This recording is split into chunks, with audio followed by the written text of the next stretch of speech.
Welcome to Unpacked, an open-minded podcast taking a clinical, not political approach to helping pet parents around the world. I'm Sailor Jerri, certified dog trainer, virtual dog training revolutionary, owner of Tulsa Pack Athletics, and creator of the open-minded approach. And I'm Mattison, her friend, certified dog trainer and behavior consultant. Together, we have nearly 3 decades of experience in behavioral dog training. We've been working with real dogs and the humans who love them to create solutions to problematic behaviors that feel too big for them to tackle on their own. In this episode, Mattison and I are chatting with one of the open-minded approach interns who donated a daily 4-week one-on-one training program to help one of our guests kickstart their training journey. If you haven't yet been introduced to the case in previous episodes, feel free to go back and listen to those first, or jump right in. Settle in with us and unpack.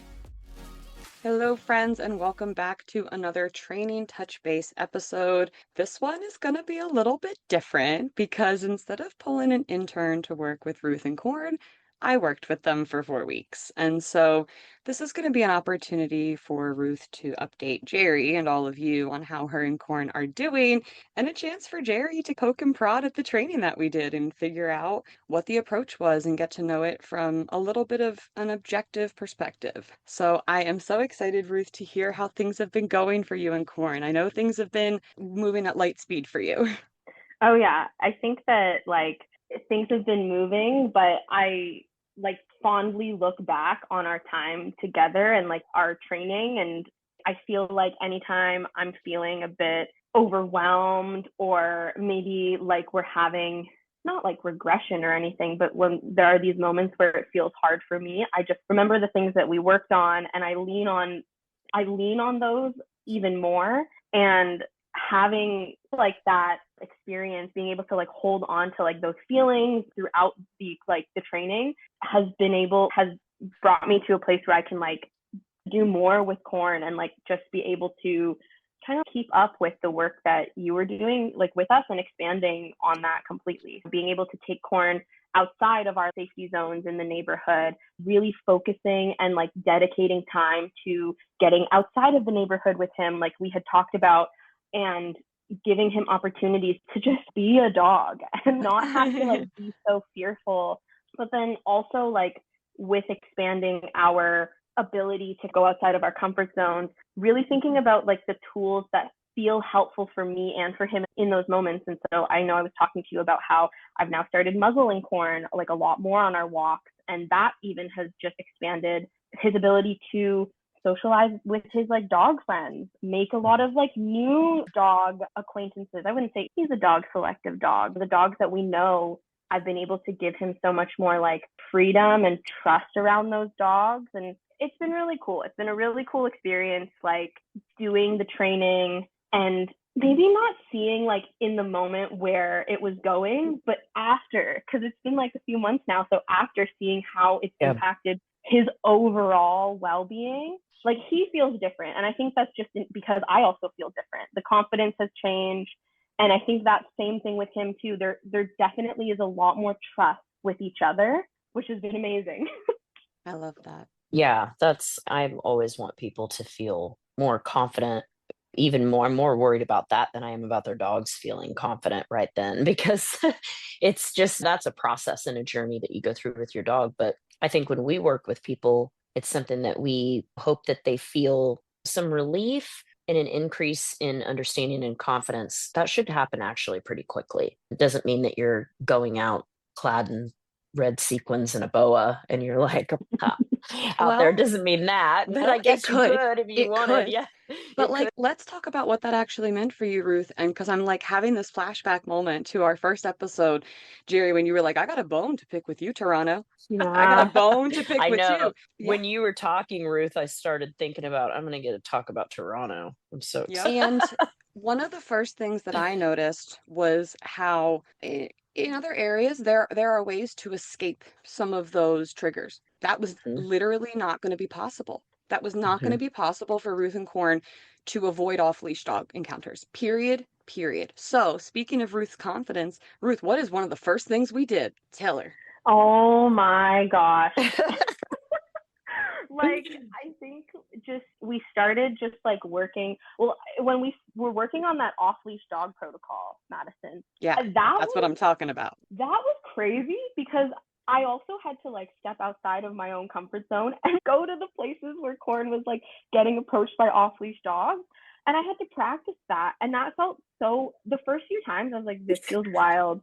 I look insane. Somebody's going to call somebody on me and we're going to have a situation. Talking to some invisible dogs out here. Oh, it looked, Yeah. and I had the carabiner on the Swinging. And they're like, why are you doing that? Yeah. And then I even did that like when I knew there were off leash dogs too. And that also felt really weird. But then the more I did it, I was like, okay, my body knows how I feel in this moment. And I felt so powerful. And I was like, you know what? When I started to do it with Corn, I was like, it was crazy because the second I would bring Corn into it, I was like, oh, I feel scared. But then I was like, you know what? No, we're doing it and there's no dogs around. And one of the nothing to big be things, scared about. one of the big things, even beyond physically practicing how to advocate for space, both in comfortable environments and then difficult environments for you, Ruth, but then it was actually desensitizing Corn to the language and the energy of the situation, of the energy that comes off of us potentially, of us needing to really be strong and be powerful and what that can do for our dogs. We practiced that in the apartment over and over again, of having him disengage and just trust that she had it in that moment dozens of times before we needed it. We needed it every day, but we practiced it in the moments we didn't need it so we could use it when we did. And I think that was a breakthrough moment because I think that like I didn't even think to practice it inside first. I immediately was like, let's bring it outside. But then practicing it inside, it was so much easier to see how he reacted to my tone of voice, to the words I was using. But then to see him de-escalate inside so much quicker. And I was like, oh man, like we can't bring this outside yet. Like it's a little too much. Like we have to start inside, start in the laneway, then go to the field and then expand it even further. And then also that opened up a lot of thinking about the way that like thinking about my energy when I'm saying certain things to him, how maybe why I feel, just checking myself. Cause there were times where I'm like, oh, I'm scared. Why am I why? Nothing's wrong. Everything's fine. It was that instant. Well, that's because that happened before. And so your response, your automatic default response, you can't help it, is to go into really what we're describing is, and a lot of people struggle with this with their dogs, is I think really the symptoms of PTSD, where you have this traumatic thing happens or a series of traumatic things happens with your dog, whether your dog instigated it or another dog, whatever it is, and that doesn't get resolved. And we don't work through that with somebody. We just think, oh my God, like there's a lot of stuff we don't work through, not just dog related, but and so just for people that are listening, if you don't know this, if you have a traumatic experience and you don't process that and work through it in a way that allows you to release some of that and then integrate the lesson in what you learned, that will turn into something else. And it will often turn into, and that is also what's happening to our dogs. When we're not shown that we can have a different response or make a different choice, and then that's not reinforced, like we want to show our dogs, hey, you can do this instead of that, but that's not enough. We have to really heavily reinforce it. And by doing that, we create these new patterns and these new defaults in ourselves and in our dogs. So if you're listening and you're struggling with what you feel is pretty much PTSD from situations with your dog, talk to somebody about it. Talk to somebody about it. I do free consults. Madison's here to talk to. Reach out to somebody, because a lot of times it's just like it was with Ruth. It's just a misunderstanding of what's going on. And once you understand it, it's, oh, wow, I can let that go. I didn't know what I was looking at. I didn't know what I was doing. I didn't know any better, and neither did my dog. And then you can move on. Those are cycles, though. We get stuck in them until we can identify them. And once we can identify them, we can step out of them into a different cycle or a different path. Yeah, exactly. Because I think that one of the first videos I sent you, it was crazy to look. I used to videotape myself in Corn all the time, but I would never like catch those moments. And I remember one of the first videos I sent you, and I looked back on it and I was like, I just froze. Froze I did, for a solid like 45 seconds of reacting. and in the moment, it feels so fast. But looking back, I'm like, oh Yes. my God, I did nothing. I Mm-hmm. just let him do that behavior. And I had been letting him do that so much. And it was like, I identified in that moment, like, okay, I'm in freeze mode. Yep. I need to get out of freeze mode because Mm-hmm. that is not helpful for either of us. Let's talk about that because there's a lot of people that they freeze. They don't know what to do and they freeze. A I'm a lot of flight. What about you, Jerry? Are you yes, so fight or are you flight? I'm a fighter. I'm I'm a flight. stress. I'm getting the heck out of here. There's going to be a Madison shaped hole in the wall so fast. She Kool-Aid man herself through the Out wall. of here, right? Yeah, And so Jerry's a fighter and Ruth's freezing.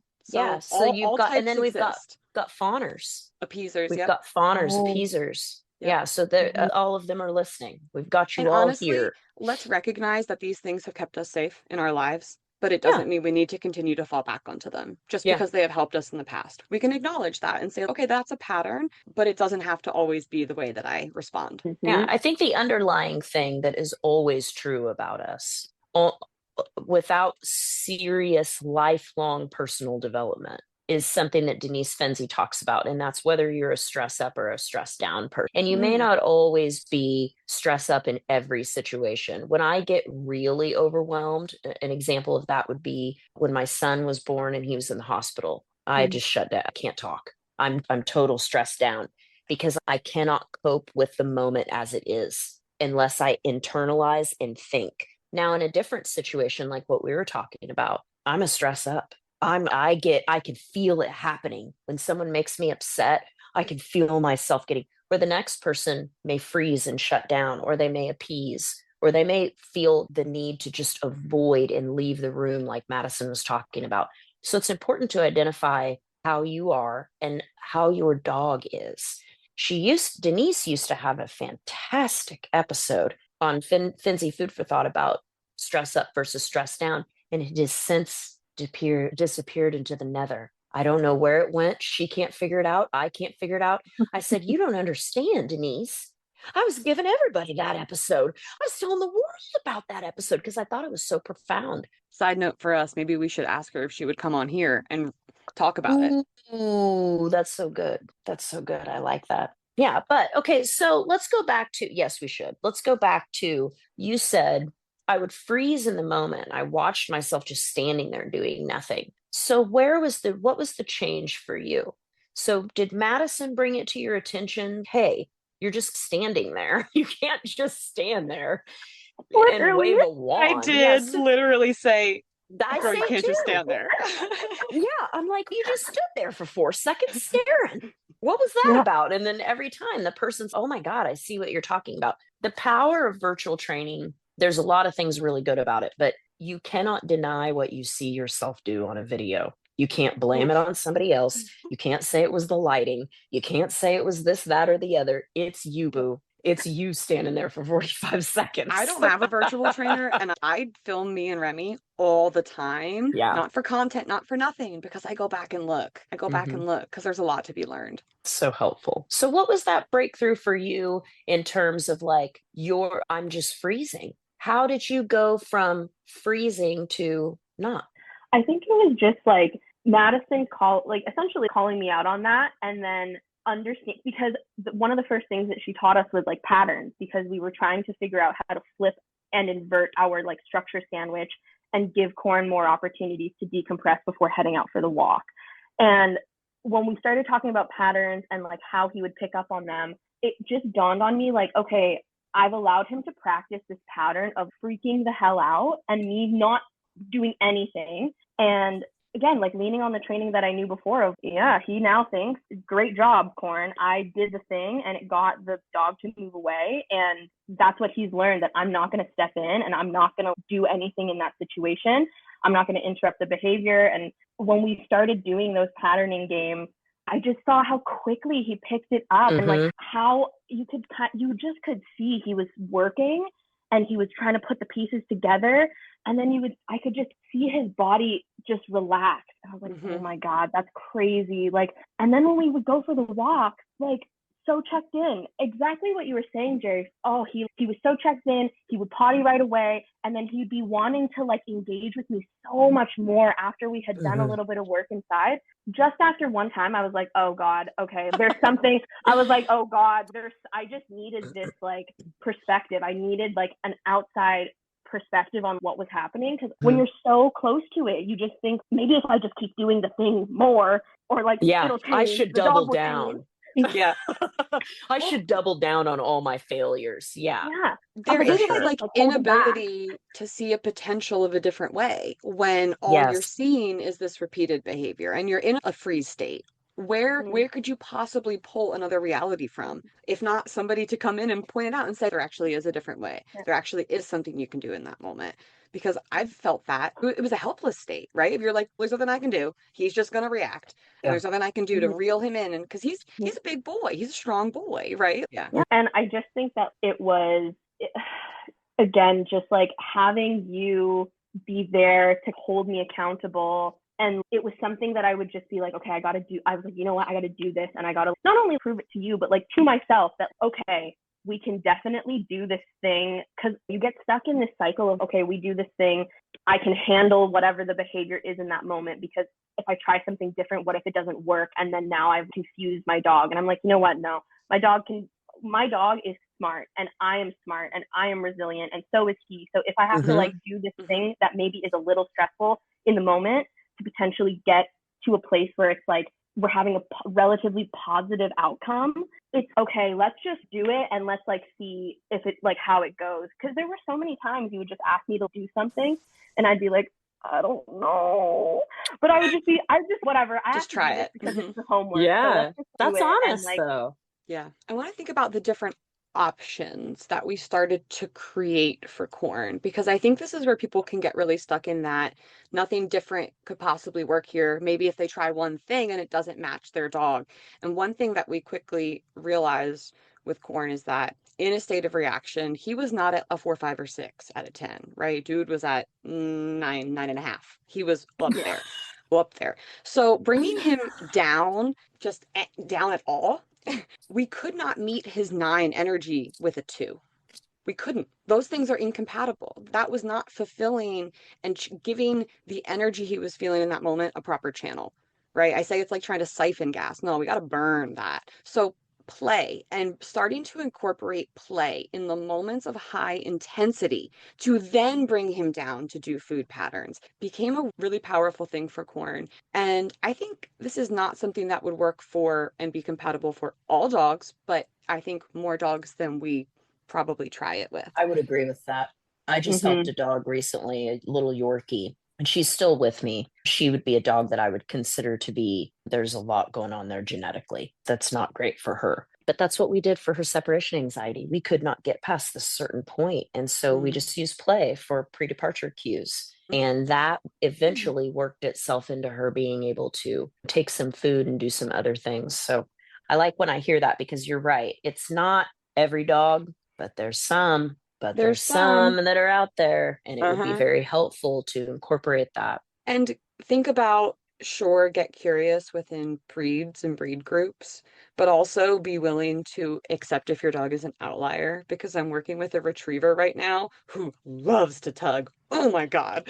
And not what you would expect. You would think, okay, I'm going to do some fetch, do some retrieval. No, this is the perfect outlet. So I think that was really powerful. And that for you, Ruth, was a really big thing for you to be able to play with corn. It made you just so much more, I think, physically engaged with him in that moment, because it's a physical thing and he's a physical dude and you enjoy engaging with him physically. So that started to make the moments that used to be really negative for you, right? Him reacting was a horrible experience for you.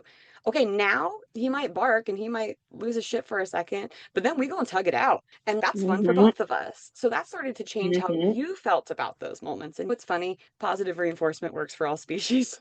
Totally.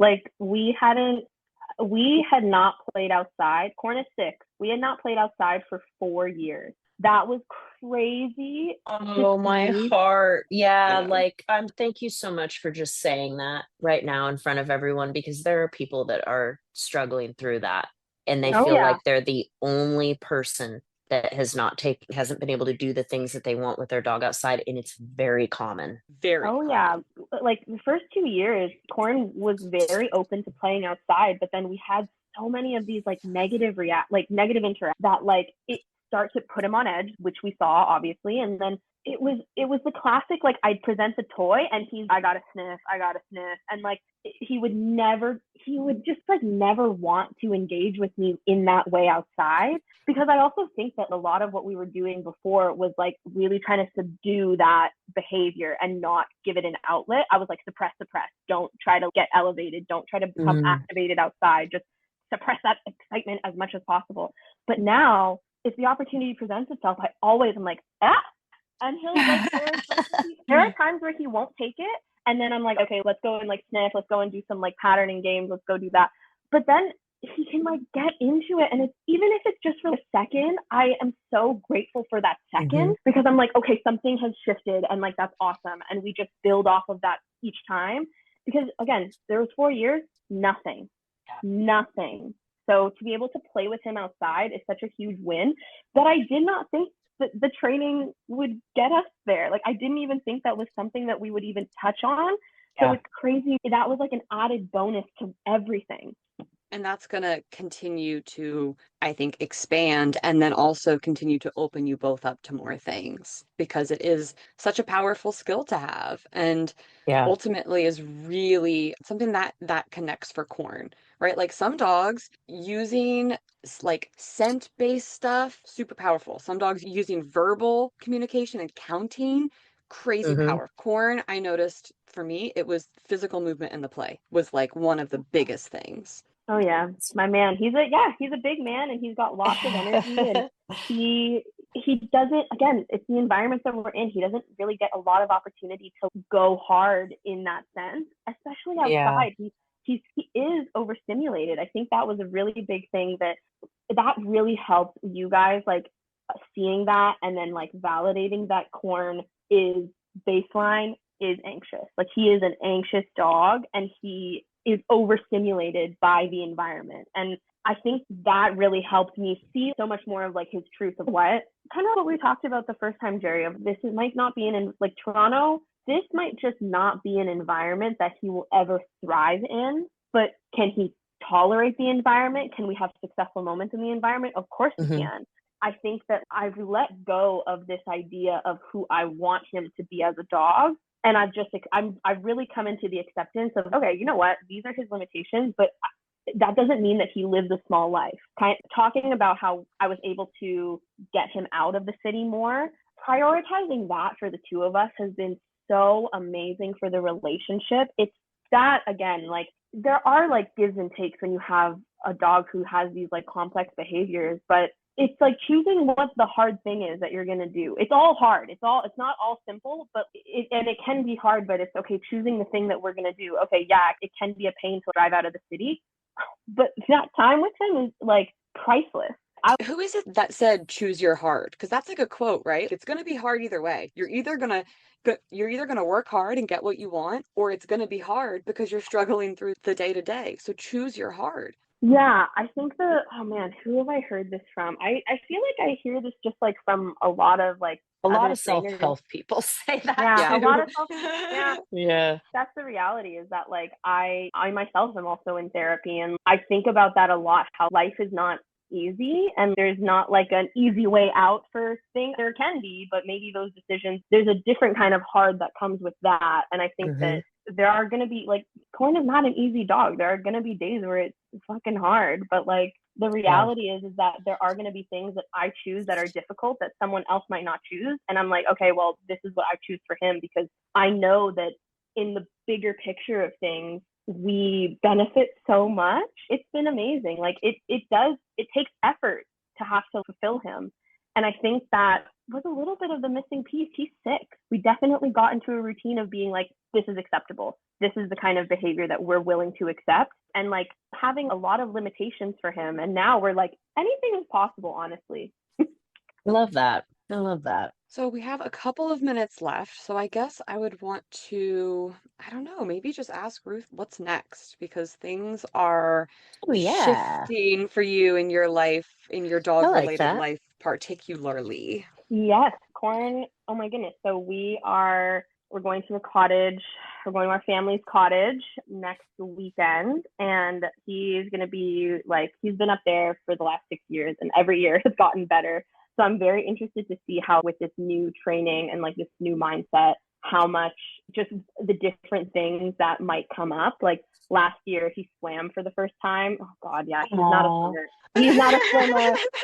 God, he Not a strong panicked. swimmer. No, he panicked. As soon as he dropped off the sandbank, he was like just gasping for it. And I was like, this dog needs a life jacket, unfortunately. Not a water dog. Not a water dog. But he's gotten a lot better again with the, we used to think, oh, bringing him up to the country, he's going to be so good. He's going to be so decompressed. No, he hears every noise. He hears every little thing. He gets like very alerty. But over the years, he's done so much better at being able to handle that. And again, like he has more, like we are so like willing to let him explore and have a lot more confidence out there. My sister-in-law is going to be bringing her dog. And so they've never really been in the same space together. So that's going to be quite interesting to navigate. My partner's family, they have two like small dogs, and Corn and them get along like great.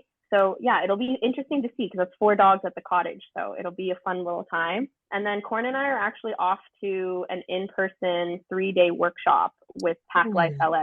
Sam is coming to Canada, and yeah, I'm pretty like excited because I've never taken Corn to like I guess like this kind of workshop. We've done some like meetups and like pack walks and things, but I'm just very interested in seeing him in this environment. What do you mean? What is that environment?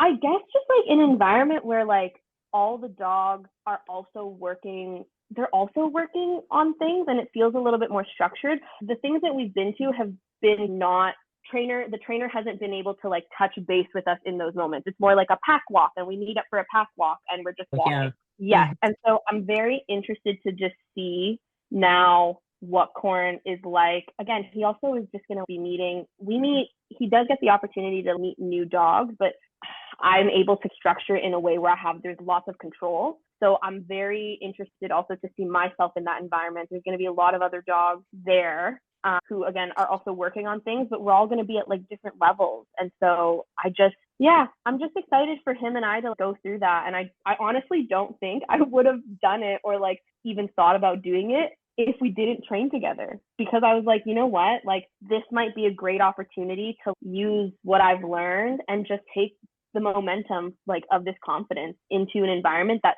really makes me nervous. I think Corn's gonna have a great time, but it makes me nervous because it's like, yeah, because you're going into an environment very different than what we taught you. You're very different, and I don't have any issue. I think people should go and see trainers that they want and learn things that they want, and you can take what you like and leave the rest. But it will be different. It will be different because she trains very differently than we do. But I think that it's good that you have the confidence to go and to try, and that's a big deal because that type of stuff will lead you to want to do. You got out there and you did something, and you didn't die, and so that type of stuff makes us be able to reach for other things. And it's good to have, even if it's not the way I train, I always encourage people to watch other people, see what you like, see what would work for you. You don't have to take everything. You don't have to take everything I do or everything Mattison does. It's all about finding what works for you and your dog.